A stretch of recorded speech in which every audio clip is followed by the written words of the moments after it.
Kompas TV, independen, terpercaya.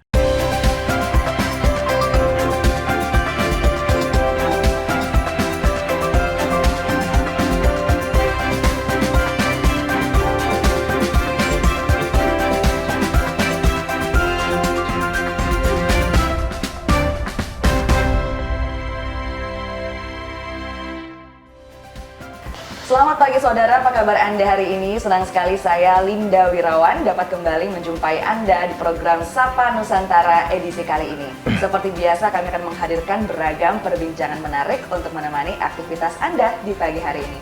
Saudara, untuk mendorong akses pemerataan listrik ke seluruh wilayah terpencil yang ada di Indonesia, PLN menghadirkan program Listrik Desa.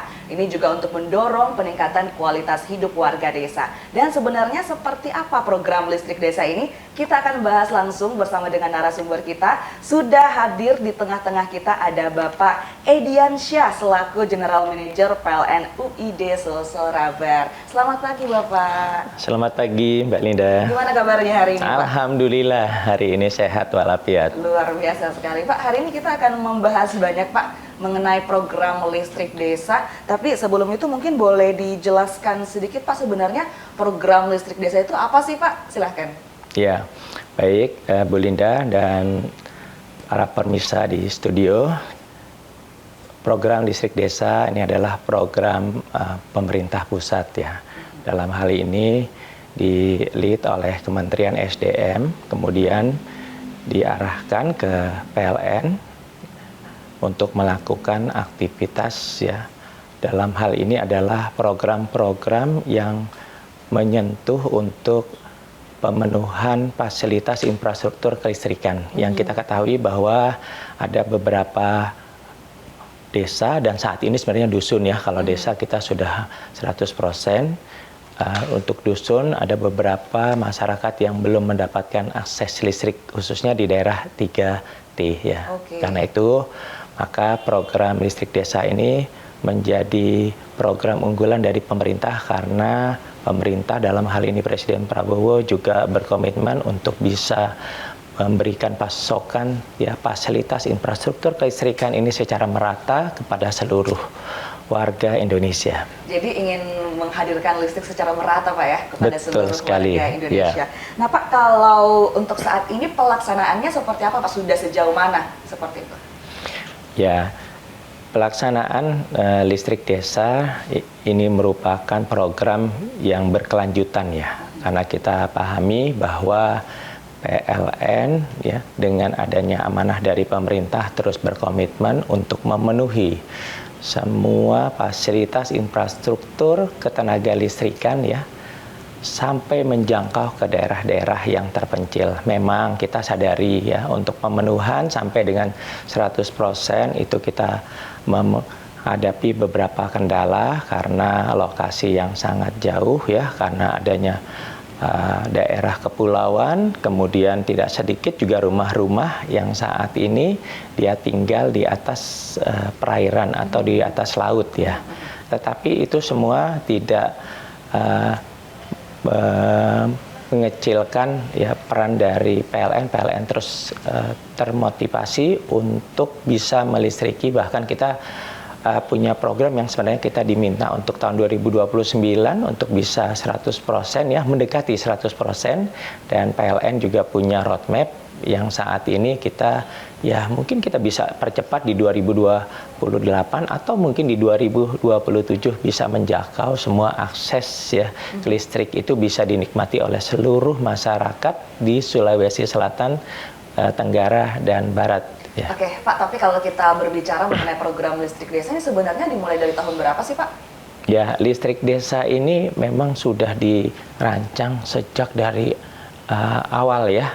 Ya, sejak dari kita sudah bisa mengakses listrik itu di daerah perkotaan, kemudian kita masuk ke daerah yang agak remote ya, hingga saat ini kita sudah juga memprioritaskan untuk masuk ke daerah-daerah yang selama ini susah untuk dijangkau dengan fasilitas ya, karena tidak adanya jalan ya, kemudian juga di daerah tersebut banyak ya, mungkin di daerah kawasan hutan. Untuk saat ini ada warga itu tinggal di sebelahnya ya, daerah kawasan hutan yang tentu saja akses kita mau menuju ke sana kita harus melewati hutan, itu juga menjadi prioritas kita ya, tetapi tetap kita berkoordinasi dengan pemerintah, dalam hal ini adalah di Menteri Kehutanan. Jadi memang program untuk listrik desa ini sudah sejak lama dilakukan ya, memang secara bertahap dari perkotaan, kemudian nanti dari kecamatan, kelurahan, kemudian sampai desa, dusun, dan sampai ke daerah-daerah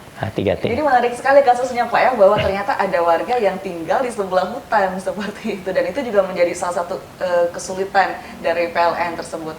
Nah, lantas Pak, untuk saat ini di wilayah Sulsel Rabar, wilayah mana saja Pak yang menjadi prioritas program listrik desa ini?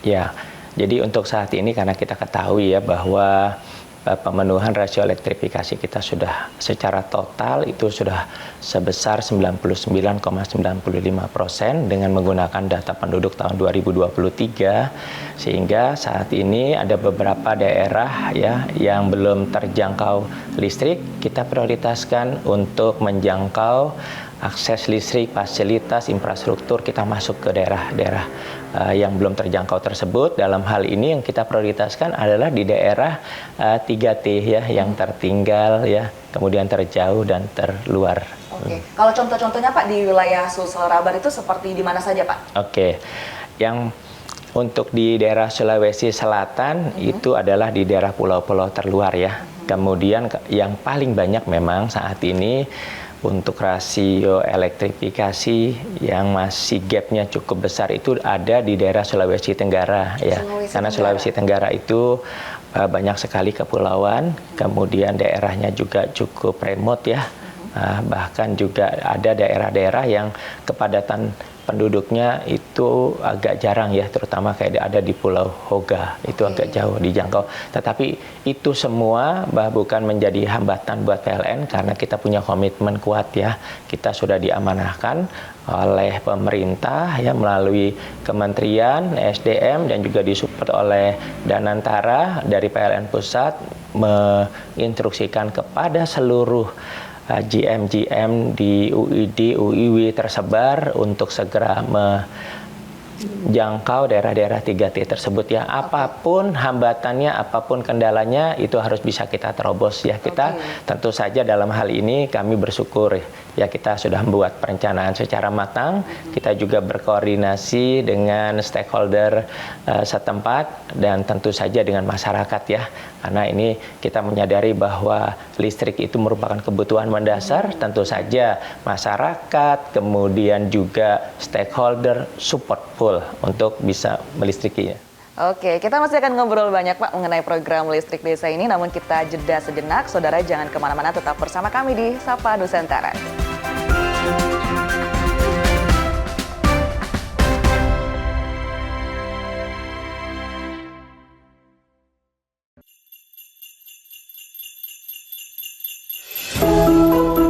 Natal membawa harapan dan memberi kehangatan.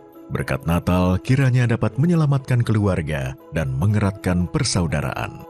Di momen penuh sukacita ini, Kompas Gramedia menebar kasih lewat karya yang mencerahkan. Salam sejahtera untuk kita semua. Di momen Natal penuh kasih, Allah hadir menyelamatkan keluarga, menebarkan cinta kasih dan sukacita. Mari rekatkan kebersamaan, eratkan persaudaraan, hadirkan damai penuh kehangatan. Kita songsong tahun baru dengan penuh semangat dan harapan. Semoga setiap langkah membawa berkat dan anugerah bagi kita semua. Selamat Natal 2025 dan Tahun Baru 2026.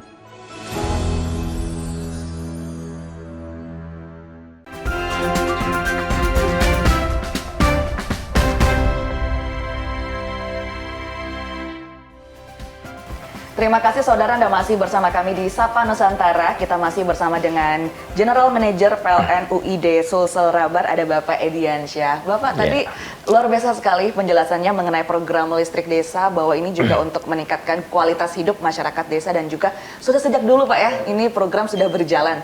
Tadi Bapak sudah mengatakan di Sulawesi Selatan itu kemudian memprioritaskan pulau-pulau terluar, Sulawesi Tenggara. Kalau Sulawesi Barat prioritasnya di wilayah mana Pak? Ya, tentu saja Sulawesi Barat juga kita punya roadmap ya, dan saat ini juga kita sudah intens ya melakukan pemenuhan infrastruktur kelistrikan di Sulawesi Barat, yang mungkin teman-teman bisa lihat yang di viral juga ada di YouTube ya, kemudian ada di beberapa IG.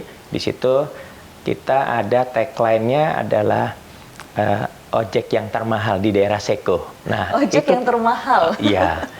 Jadi teman-teman sudah menembus daerah Seko ya, di daerah tersebut memang sangat sulit ya kita jangkau karena apa? Fasilitas kita tidak punya fasilitas untuk jalan yang memadai. Jadi itu hanya tanah liat itu juga gembur. Jadi kalau misalkan kita menggunakan mobil agak sulit ya. Kita biasa membawa peralatan kelistrikan itu hanya menggunakan motor, dan motor pun sulit ya. Karena itu kita ya disampaikan oleh teman-teman di lapangan bahwa ini biayanya cukup tinggi ya, karena kita harus menggunakan ojek, dan itu nilainya besar ya wajar karena memang medannya sangat sulit.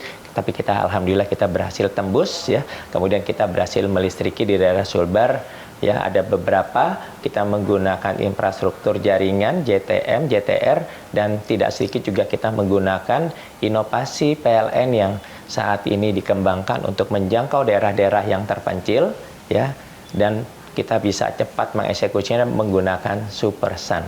Oke, menggunakan SuperSun Pak ya. SuperSun, Lantas bagaimana respon masyarakat? Karena tadi dikatakan medannya berat sekali, susah ditembus. Pasti masyarakat di sana apakah membantu prosesnya atau seperti apa Pak? Ya, jadi yang hambatan itu merupakan tantangan ya, bahkan semangat. Karena kalau kita sudah melihat saudara-saudara kita, dia tidak punya akses ya terkait dengan listrik. Kita lihat kehidupan malam sunyi, sepi, bahkan mati ya. Kami juga teman-teman itu terpanggil rasa kemanusiaannya, bagaimana supaya kita betul-betul bisa segera ya.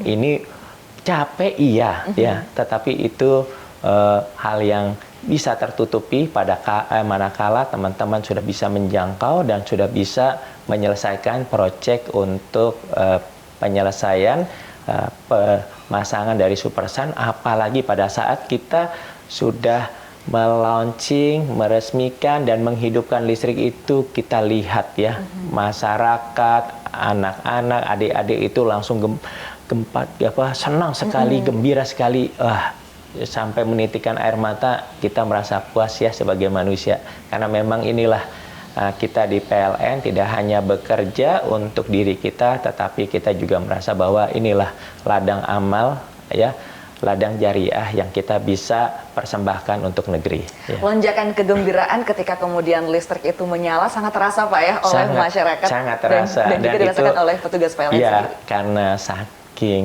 puasnya mereka senang, teman-teman pun sangat gembira. Kita juga ada beberapa yang kita expose ya. Di YouTube ada, di IG ada, teman-teman masyarakat juga bisa melihat, dan kami terus terang bersyukur sekali ya, kita punya kesempatan, diberikan kesempatan oleh Allah untuk bisa menjangkau ke daerah-daerah tersebut, dimudahkan.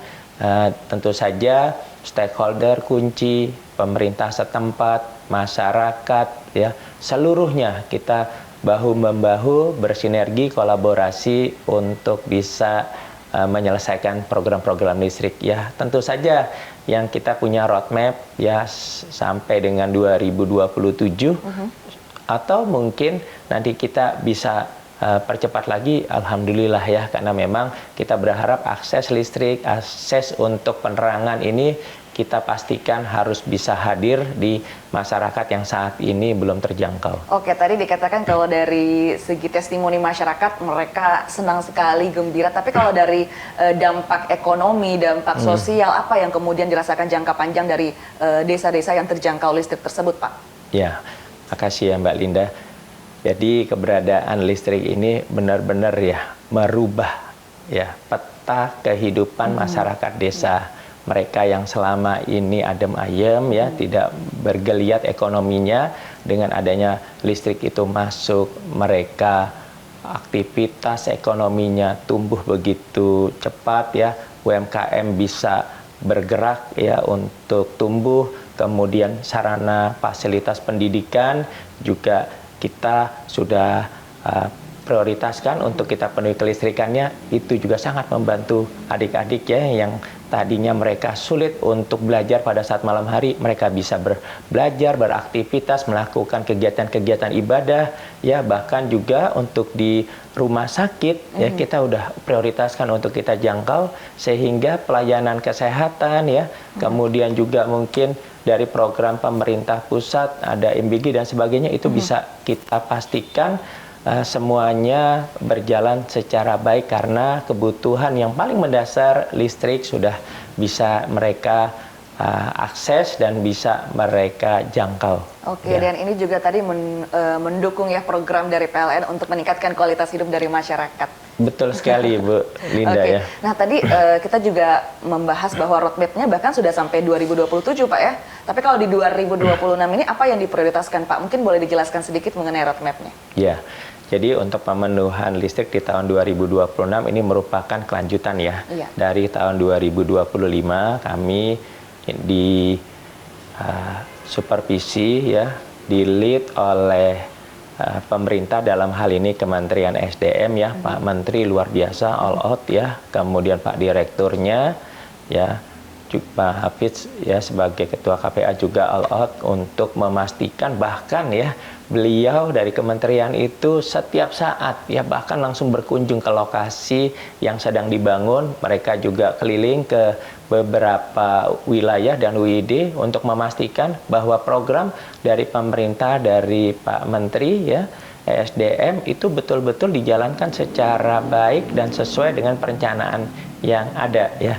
Dan juga ingin memastikan bahwa listrik itu yang tadinya mungkin punya roadmap agak lama di tahun 2029, Pak Menteri minta untuk segera. Bahkan kita yang biasanya punya program 1 tahunan, ini kita hanya dikasih target 3 bulan harus selesai. Ya. Kemudian tambah lagi 3 bulan harus selesai. Betul-betul tight ya, betul-betul ketat ya targetnya. Ini kami juga menyadari ya, ini memang sesuatu yang tidak biasa ya, karena kami betul-betul ini programnya diminta untuk cepat, tepat ya, kemudian akurat ya. Kami memahami karena ini tugas mulia ya, karena kita melihat banyak sekali saudara-saudara kita yang mereka sangat merindukan kehadiran listrik itu. Jadi sangatlah tepat kami juga bersama teman-teman ini sudah satu komitmen, satu bahasa, kita akan sukseskan program pemerintah pusat, Presiden Pak Prabowo, Pak Menteri SDM Pak Bahlil ya, kemudian program dari PLN pusat dari Pak Dirut Pak Darmo yang diamanahkan ke seluruh ya unit operasional seluruh Indonesia. Kita sama-sama komit untuk bisa mensukseskan secepat mungkin dan seakurat mungkin. Tenggat waktunya tuh singkat Pak ya, dari 1 tahun jadi 3 bulan, itu membuat kita harus kerja ekstra, tapi karena ini kerja mulai itu dilakukan dengan hati yang legowo. Kita juga dengar-dengar ini akan bahwa PLN UID Sulsel Larabar juga mengirim petugas di Aceh Pak ya pasca bencana. Kita akan ngobrol banyak Pak mengenai hal tersebut, namun kita jeda sejenak. Saudara jangan kemana-mana, tetap bersama kami di Sapa Nusantara.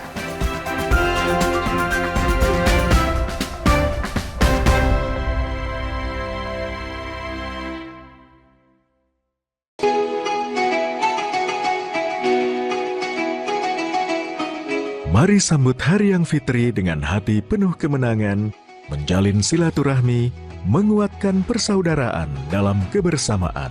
Kompas Gramedia berkomitmen menyajikan karya terbaik sebagai inspirasi untuk semua. Assalamualaikum warahmatullahi wabarakatuh. Seusai menunaikan ibadah puasa selama bulan suci Ramadan, tiba saatnya bersukacita menyambut hari kemenangan. Mari berbagi kebahagiaan merayakan kebersamaan, saling bermaafan, eratkan persaudaraan. Selamat Hari Raya Idul Fitri 1446 Hijriah. Minal aizin wal faizin, mohon maaf lahir dan batin. Wassalamualaikum warahmatullahi wabarakatuh.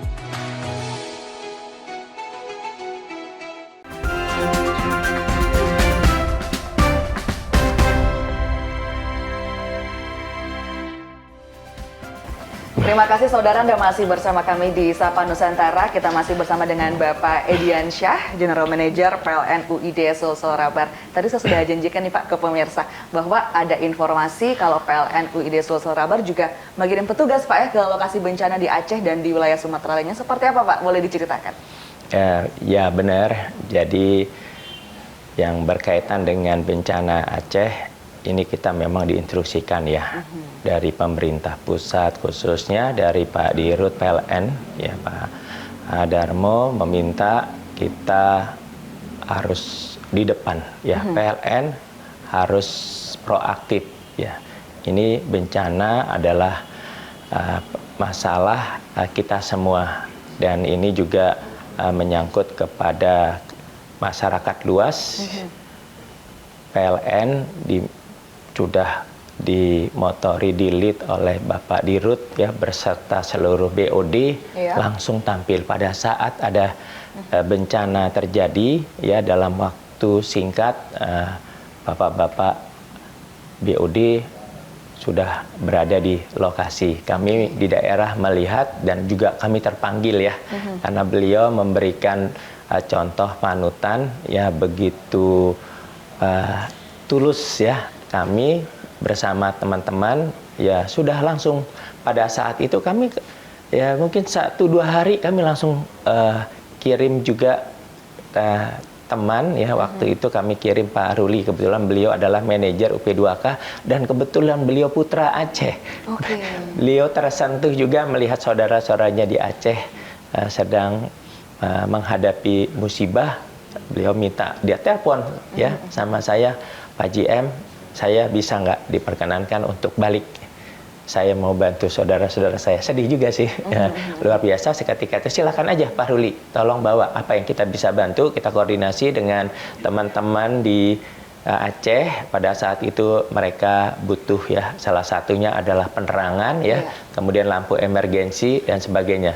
Kita langsung ya mengirim, kemudian bertahap kita lakukan pengiriman petugas dari PDKB.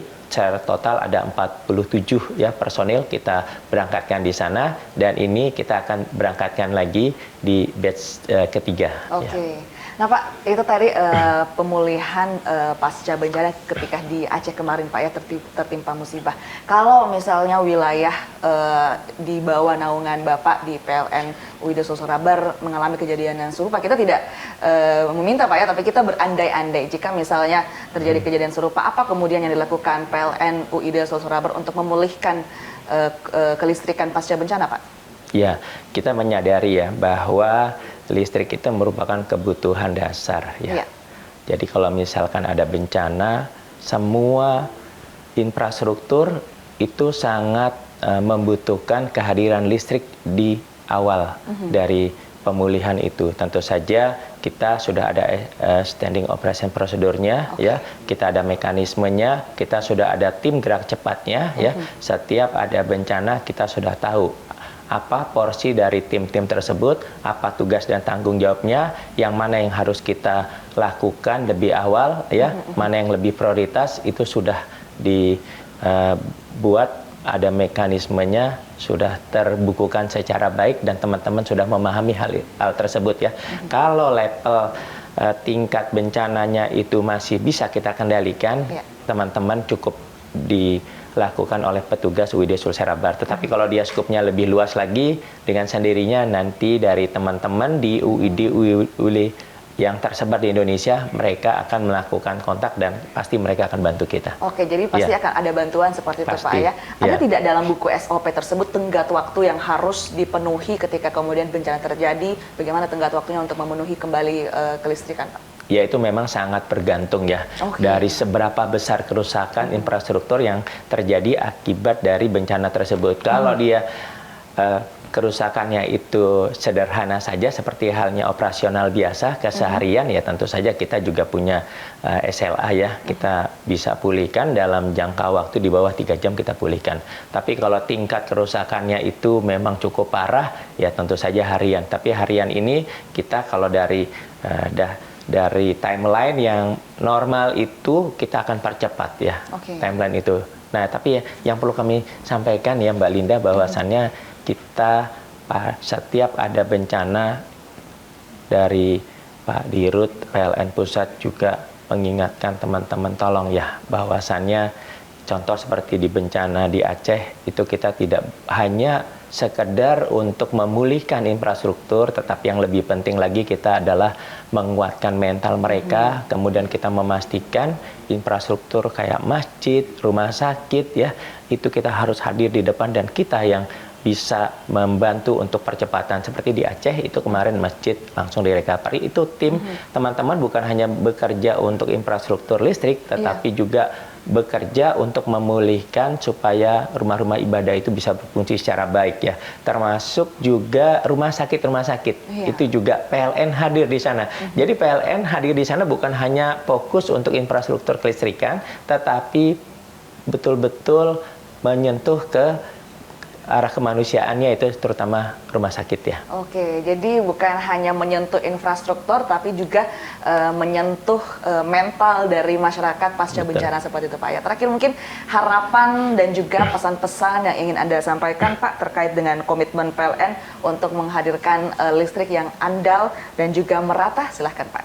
Iya, terima kasih Mbak Linda, Bapak Ibu hadirin, bahwasannya PLN saat ini punya moto untuk bisa hadir ya di tengah-tengah masyarakat untuk bisa memberikan nilai tambah. Dalam hal ini adalah PLN tidak hanya sekedar melistriki untuk memberikan fasilitas kelistrikan, tetapi PLN hadir untuk bersama-sama memberikan kekuatan secara mental, kekuatan secara perekonomian masyarakat di desa untuk bisa tumbuh ya. Juga kita mensupport semua aktivitas kegiatan-kegiatan yang bersifat untuk publik seperti halnya rumah sakit, tempat-tempat ibadah ya, kemudian fasilitas sekolah ya, teman-teman yang saat ini berada di lapangan itu memastikan keandalan pasokan tenaga listrik agar semua fasilitas yang bisa menggenjot pertumbuhan ekonomi kita pastikan dari kebutuhan dasar infrastruktur kelistrikan siap dan andal untuk bisa ikut meningkatkan pertumbuhan ekonomi di daerah, khususnya di daerah-daerah 3T. Oke, jadi bisa memasok listrik ke wilayah 3T agar bisa meningkatkan kualitas hidup masyarakat di sana. Terima kasih sekali lagi Pak Ediansyah sudah menyempatkan waktunya ngobrol bersama kita, dan saudara, informasi tadi juga sekaligus menutup perjumpaan kita di Sapa Nusantara edisi kali ini. Saya Linda Wirawan bersama dengan segenap kru yang bertugas mengucapkan terima kasih, selamat pagi, selamat beraktivitas, dan sampai jumpa.